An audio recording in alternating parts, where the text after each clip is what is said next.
And if we can make people fear cholesterol, talk about misdirection. So here we are focusing on cholesterol.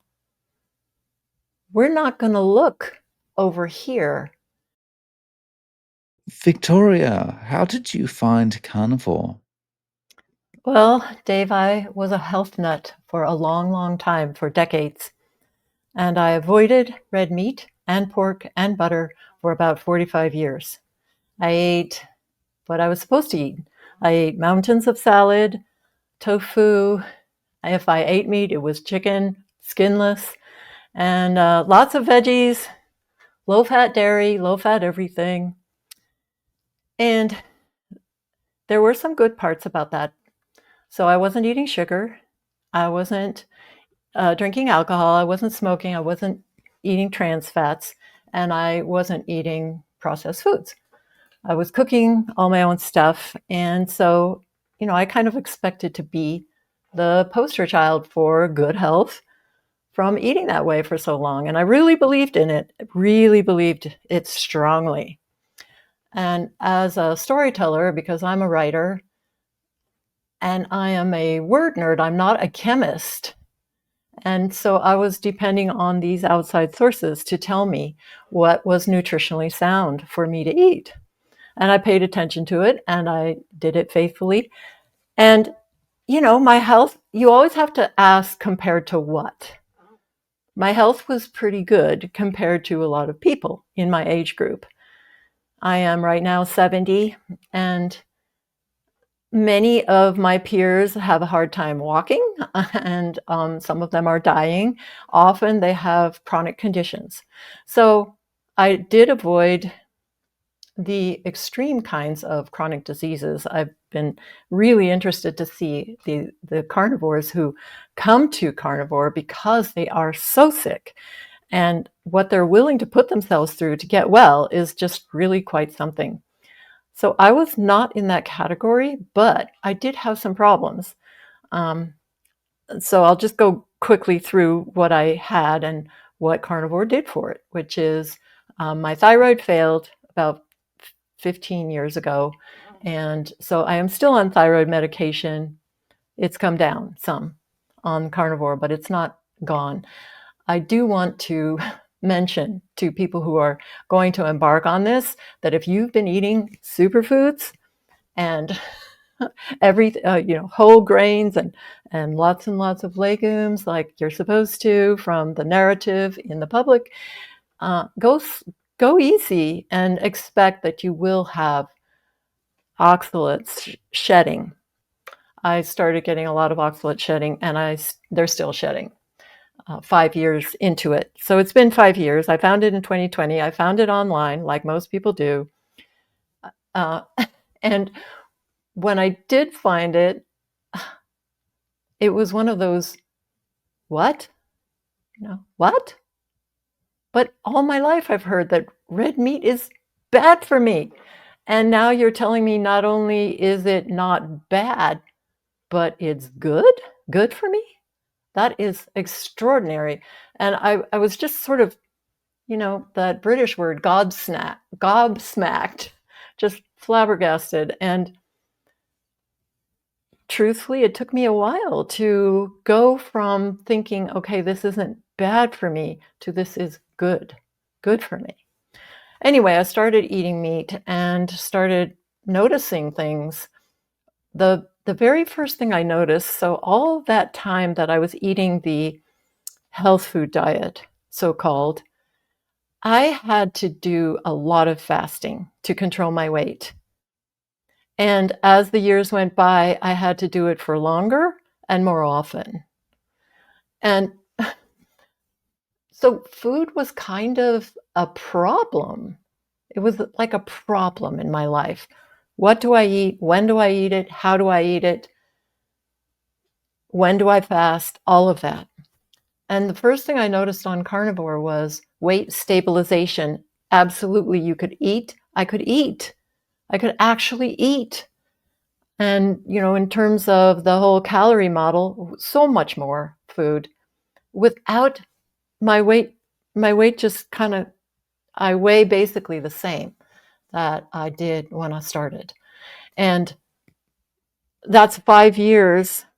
And mainly it's just been a redistribution. So they tell you you cannot add muscle after age 65.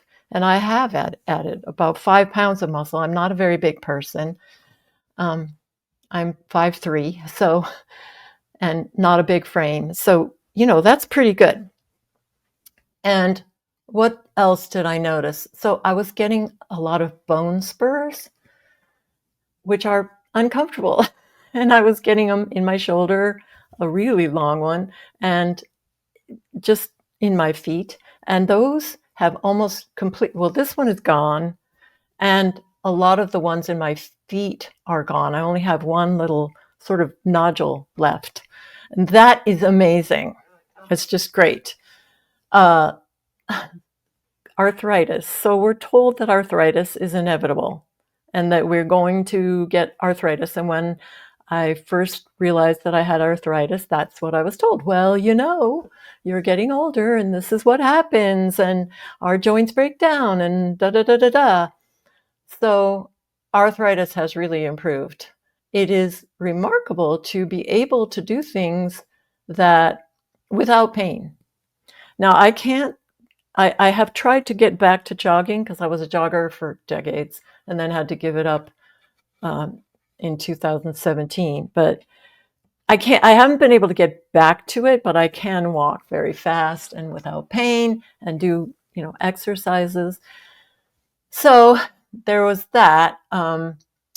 Another thing was something that I learned later is called air hunger, which is you try to take a deep breath and you can't. And it had gotten to the point where I was seeking answers. And that is kind of how I found Carnivore. It was through that. And also I was becoming aware of lectins and oxalates. So I saw a presentation by Sally Norton on oxalic acid and how it is on the periodic table as a poison. And, as with everything, the dose makes the poison. And I was eating so many high oxalate foods for a long time because I believed that they were good.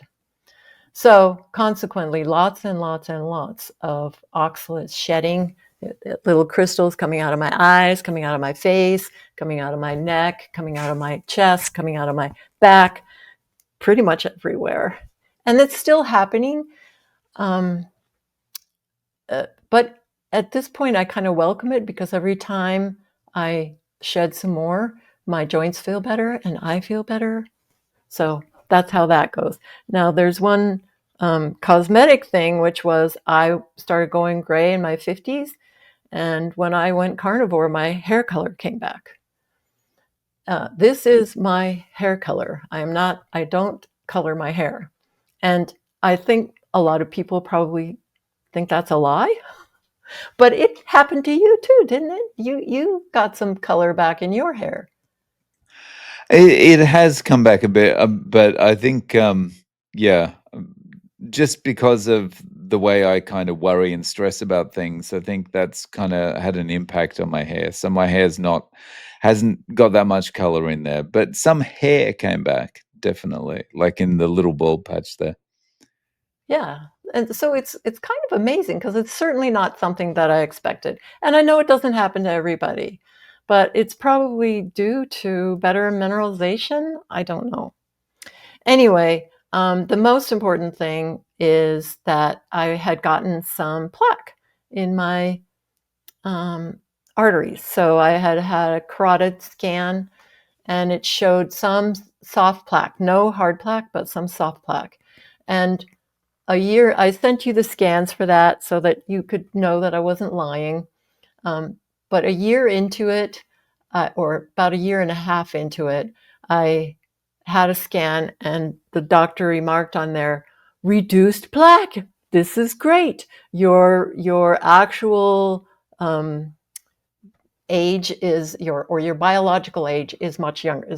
They put it at 15 years younger than I was. And then last year, I got another scan, which I also sent you, that showed zero plaque in my arteries. And I mean, that is something that, okay, I can't say for sure, of course, that it was only carnivore. I have done other interventions, but what I can say for sure is that if saturated fat creates plaque in the arteries, um, that that couldn't happen because I'm eating all kinds of saturated fat. That was something that was a big adjustment to go from low fat and practically no fat to eating fat. And it took listening to carnivores online and seeing how very, very healthy these people looked, as opposed to like vegan doctors would, it's like they're cavernous, their cheeks are sunken, their eyes are sunken. And, you know, I feel bad for them because they obviously believe what they're saying, or they wouldn't be practicing that diet. And they're obviously practicing the diet because you can't get that look without doing that to yourself. And my face has also kind of filled up better. It was getting a little like that myself. Going through all this, as a storyteller, one of the things that I've started really thinking about is the story behind the narrative that we see everywhere, which is that plants are more healthy and they are better for you, and that it's better for the planet and it's better for the animals, et cetera, et cetera. And, I'm thinking, this is really very much like a magician's routine, because with magicians, they misdirect. So they'll tell you, look over here. And somehow or other, they're able to guide your attention to where they want it to be, while over here is what's really going on. And you're not seeing it because your attention's here. And I think about, for example, the story of cholesterol like that. So if I were writing a story and it was going to be that narrative, here we go. So we take a substance, cholesterol, that is essential to the human body. We'll just leave that part out. We won't talk about how important it is because we've got to make it bad. So even though it's important to the integrity of your cells, even though it's important to the formation of your hormones, even though it's important to your brain, and your brain has a lot of it in it, even though your body makes it, it's bad, okay? And we'll repeat that because a story is only successful if enough people buy it. We'll repeat that story from all these different directions because first we'll hire this amazing marketing machine called the media to reinforce that message over and over and over. And, you can repeat a lie. It doesn't make it true, but by saying it over and over and over, and everybody learning that it's true, then it becomes something that people believe. And if we can make people fear cholesterol, talk about misdirection. So here we are focusing on cholesterol. We're not going to look over here at all of the sugar, all of the seed oils, all of the chemicals, all of the PFAS, all of the food dyes, all of the air pollution, all of the water pollution. We won't look there because it's cholesterol. That's the problem. And, not only make it scary, make it so scary that people will be willing to take a pill known as a statin for the rest of their lives, believing that it's better than having high cholesterol, willing to incur the risk of dementia. I mean, when I found out that all statins have a black box warning on them, they don't put black box warnings on drugs unless they can be fatal. And severe side effects of muscle weakness, which our heart is a muscle. Hello. Dementia, this is a terrible problem. Type 2 diabetes is one of the most horrible slow deaths, and it's rampant. Anyway, so, thinking of it as a story, I'm going, whoa, that is some magician. You're 100% right. Yeah. It's just like it's like you're setting up in a book. You're going, I don't want the audience to think of this person as the villain, so I'm going to do everything I can to set up the narrative that it's this way. So they're all looking at this as the problem, when Yeah, in actual fact, all this is happening in the background. exactly. And another one would be sodium. So let's take another thing that is essential to our life. Sodium. We are electromagnetic beings. We need sodium and other electrolytes to send signals. So let's say that sodium's the villain for high blood pressure. I mean, okay, then once again, well, look at salt, but not all these other things. Got to reduce salt. And trying to reduce salt and trying to reduce cholesterol is very difficult. Why? Because we need them. And so our body's doing everything it can to keep them going.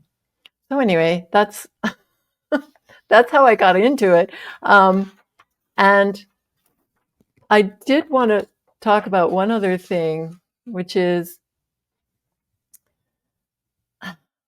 so in a story, you have to always ask who's benefiting from this story. And I think we know that big food companies and pharmaceuticals are benefiting. I mean, okay, I've been around for 70 years. I can remember when there weren't very many drugs around. Now, at least in the US, when you get Medicare, they send you a booklet full of drugs that Medicare covers. I mean, it's staggering. There are thousands of prescription drugs available, and it's nuts. And med schools are still teaching that cholesterol is something that's got to be brought down. It's got to be low. Well, my cholesterol is now high, and I am not concerned about it, because if it was a concern, it would show up in my arteries. It would show up in my blood pressure, which my blood pressure has always been kind of low. And now it's a little closer to normal, like about 105 over 65 was my annual exam last week. So, in terms of benefits, one of the things that I would like to bring forth as a point of possible discussion,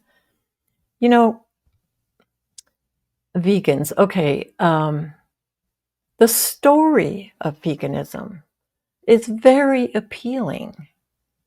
It's super appealing. It's like, oh, I'm doing something that's good for me. I'm doing something that's good for the earth. I'm doing something good for the animals. All of those things turn out to be false, but the story keeps on going because it's so appealing. And so it's a deficient diet, and those deficiencies are going to catch up with people if they do veganism long enough.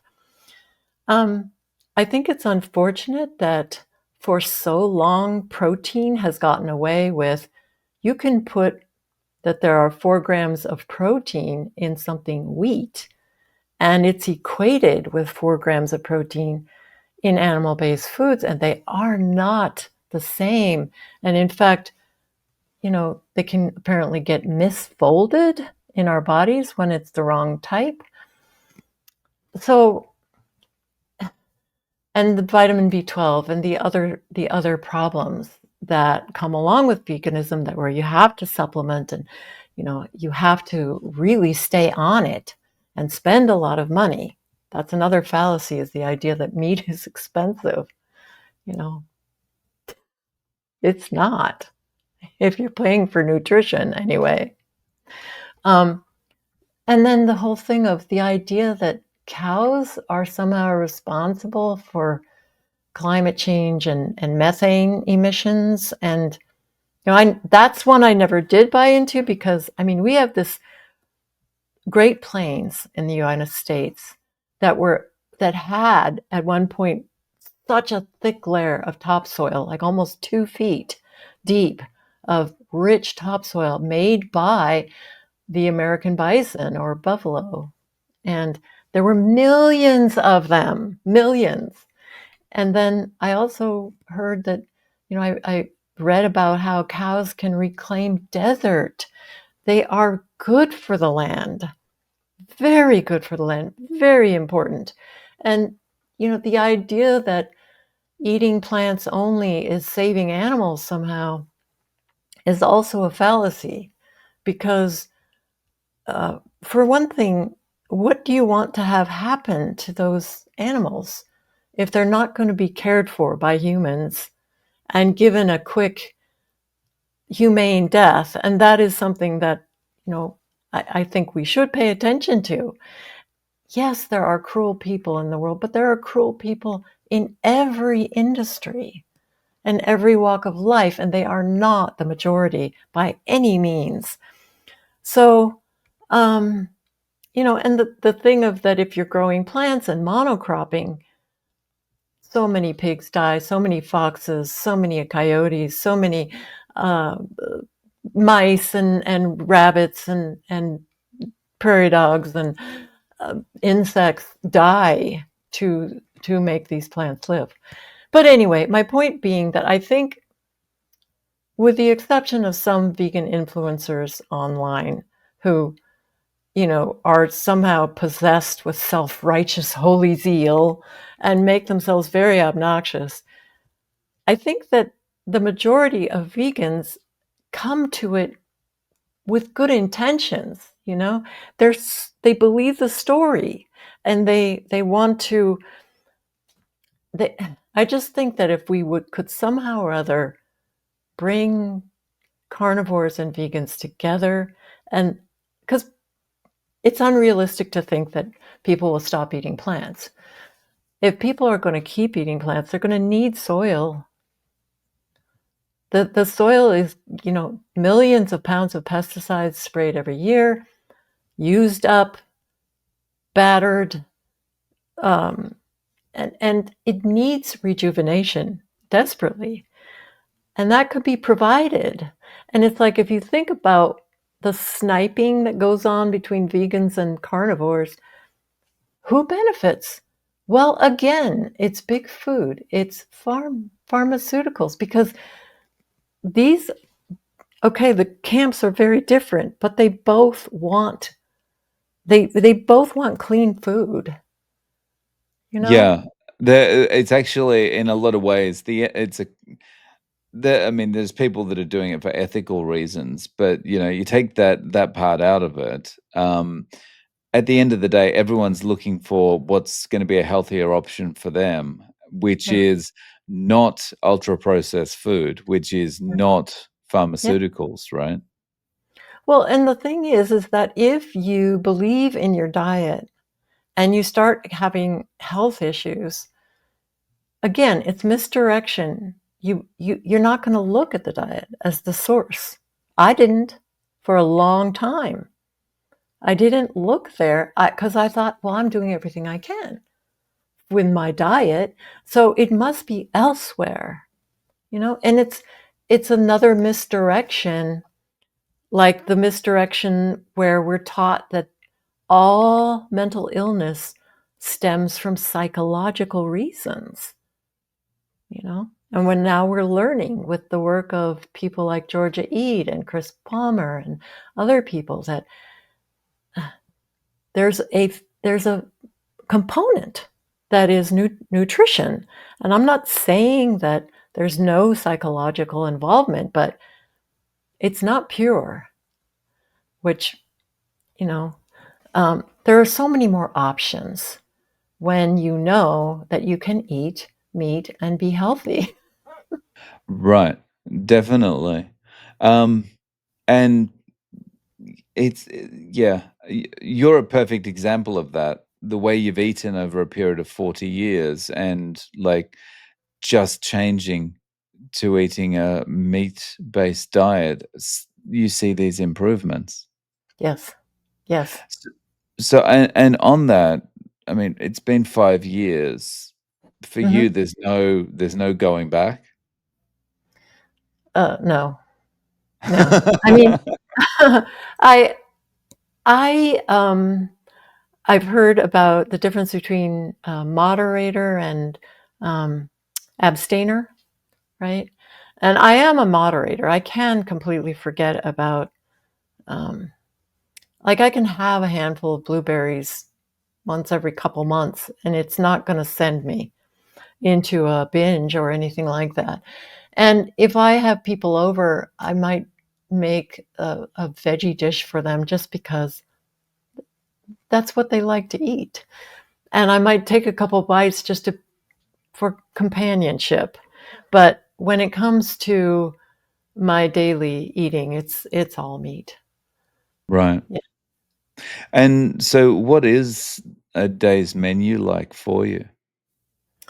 Well, I was quite a cook when I and that was a big adjustment.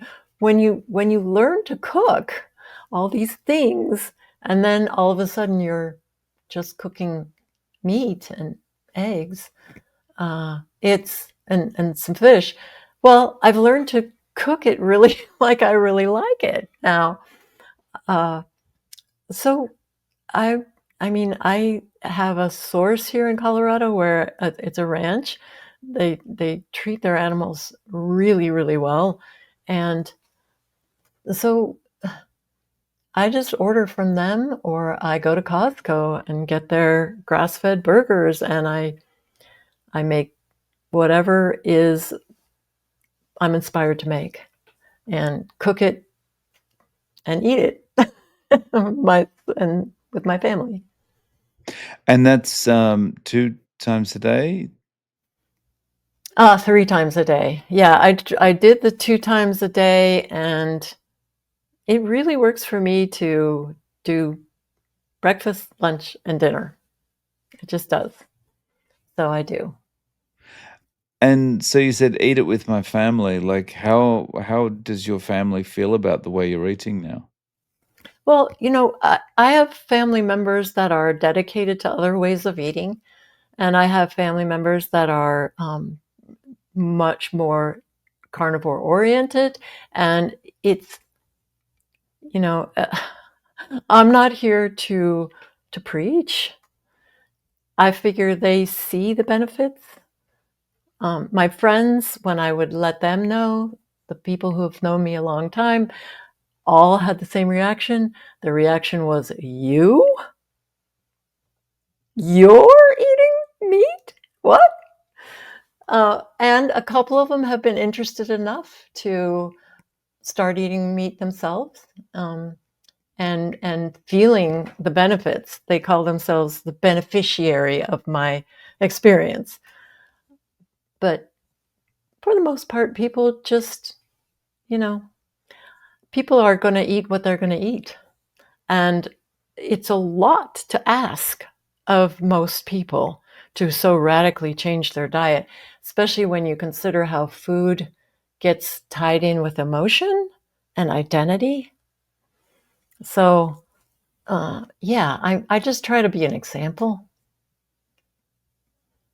And tying in with that identity, like, you mentioned you're 70 now. Like, Yes. do you feel like I've got so much energy now, the future's just open, I can do whatever, like anything's possible.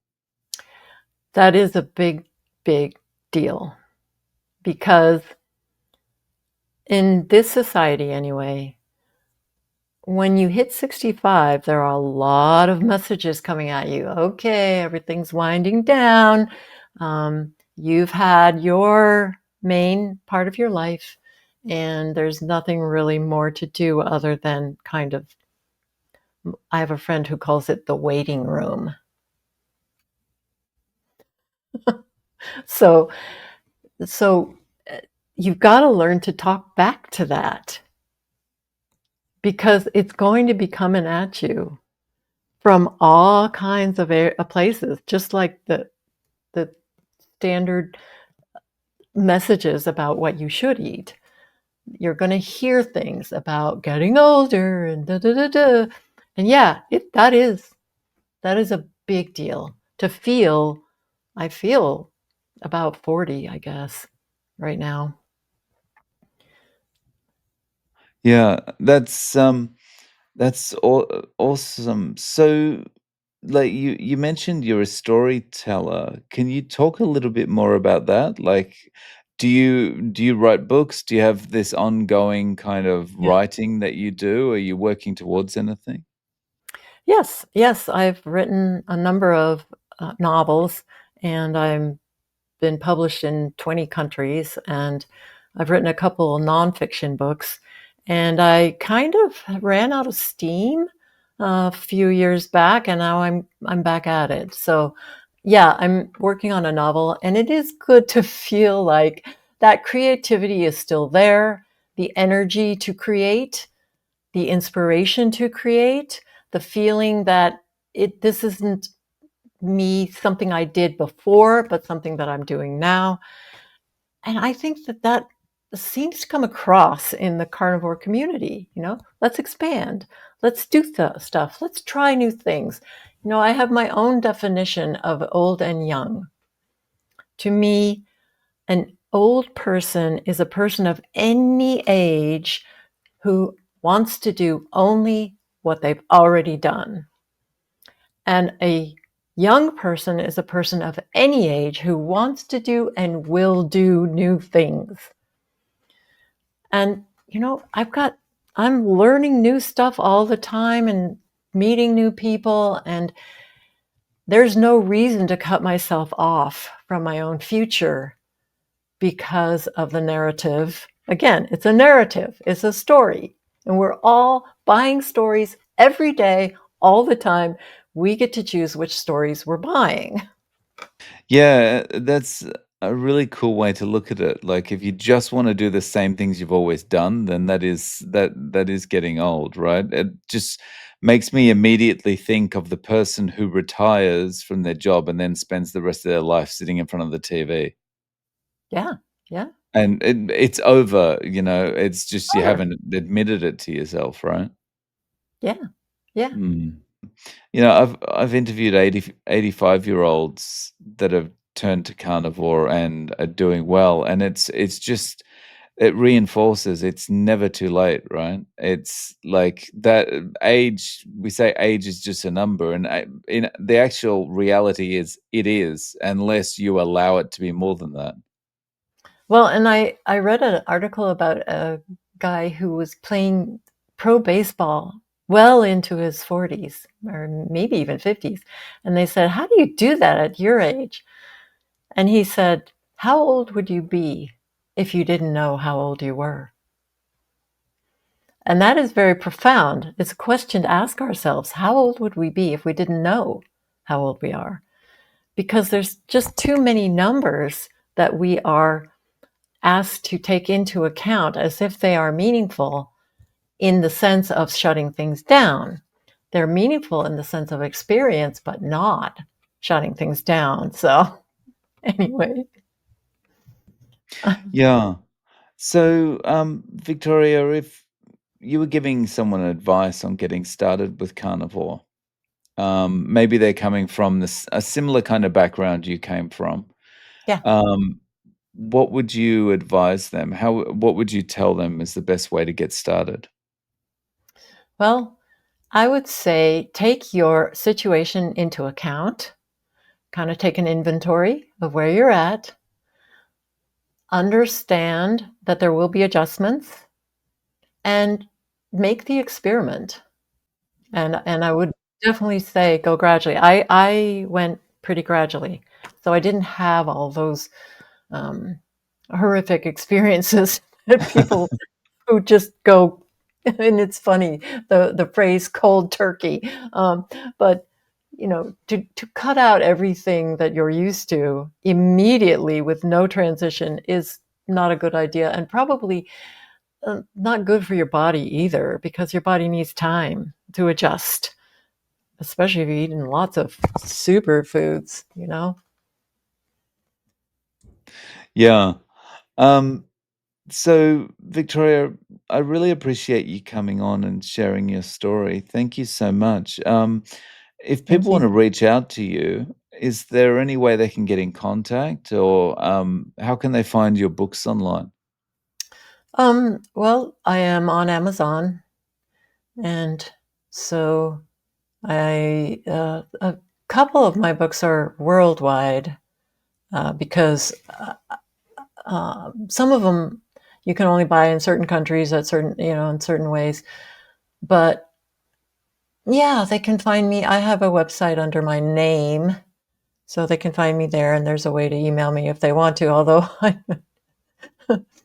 only email me if you have something nice to say, right?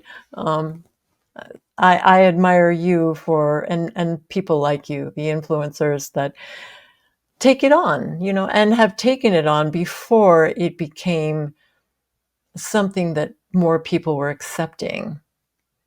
Like, I owe a lot to those people. I have learned so much from those people. And my favorite thing that I learned from all the people that I've learned from came from Anthony Chafee, where he said, if you are a zookeeper, you know that every animal has a diet that if you deviate from that diet, that animal will get sick. And and he also said we've got to stop blaming new diseases on old foods that we have eaten for a long, long, long, long time, which makes lots of sense. And as soon as I heard that kind of thing, I kind of went, bing, right? And then the other thing that he said that really helped me with my fear of saturated fat was, we have saturated fat. We do. We are mammals, and our fat is saturated like other mammals. And the fascinating thing, people go on and on about the microbiome, and I used to be all about the microbiome and how fiber is important to your microbiome.